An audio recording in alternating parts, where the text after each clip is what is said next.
Okay, so what we want to do, what we're trying to do here is to read all of the files and get a unique list of all of the words that are in those files.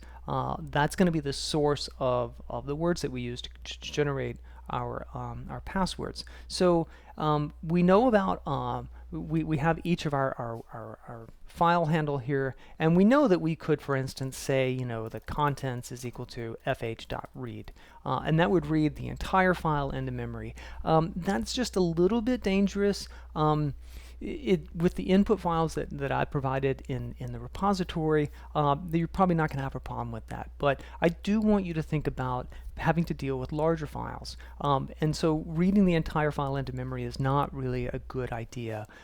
It would be better for us to process 4 line in file handle. And so Python will understand this to mean it's going to iterate over the file handle, which means it will give you 1 line at a time.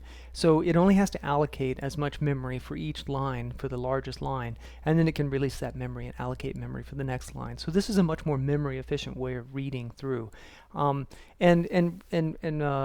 It's just good practice to think about writing like this.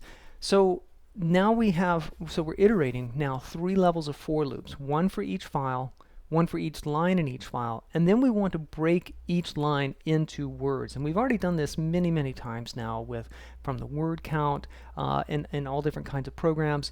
And when we did this in word count, we just used split. And split will split the word on things that look like spaces, white space. And that wasn't sufficient for some of our other programs, but it is going to be okay here because we're going to use a function.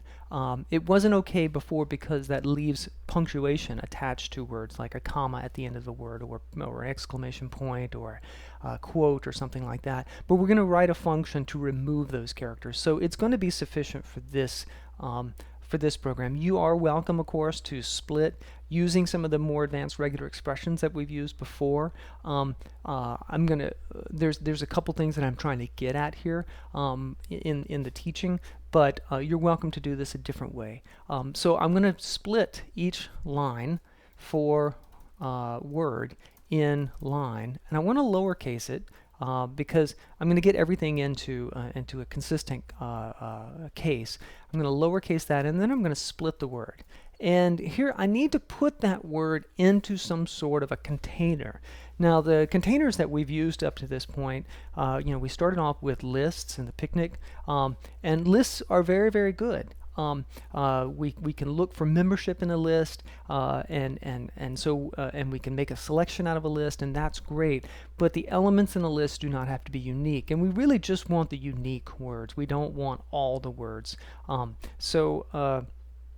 A list is not a great data structure for this. We've also used a dictionary several times, and we know that the keys of a dictionary are unique. So we could just use a dictionary basically just to use the keys, and we don't really care about the values. I'm going to show you how to do this, and then I'm going to show you a better data structure for this called a set. But let's just start off using something called words, I'll call it. It's going to be an empty dictionary, which I could create with the curly brackets, or I could do dict, whichever one is good with you. The curly brackets are a little bit shorter. And now I can say words at word is, and I have to set it equal to, I can't just write this. This is not valid syntax. So I have to set that equal to something. I could set it equal to the empty string. I really don't care what the value is. I'm only using this to define the existence of the key.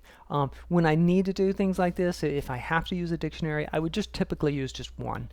It doesn't matter what you put there because we're not going to use the values. And so with this, let's just print the words. What do we have? What does this look like? And let's give it the let's see. I think I'll give it the Constitution. So the inputs, and I'll use the Constitution. And if I print this, you see I get a pretty big data structure, and all of these are set to just 1.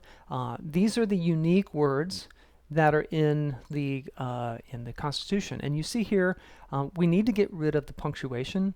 Like there's the periods left onto the word notwithstanding, and here I show here in the book that, for instance, we the people of the United States, state still has a comma stuck to it. So we're going to need to get rid of that. So how can we get rid of the punctuation? Let's talk about that in the next video.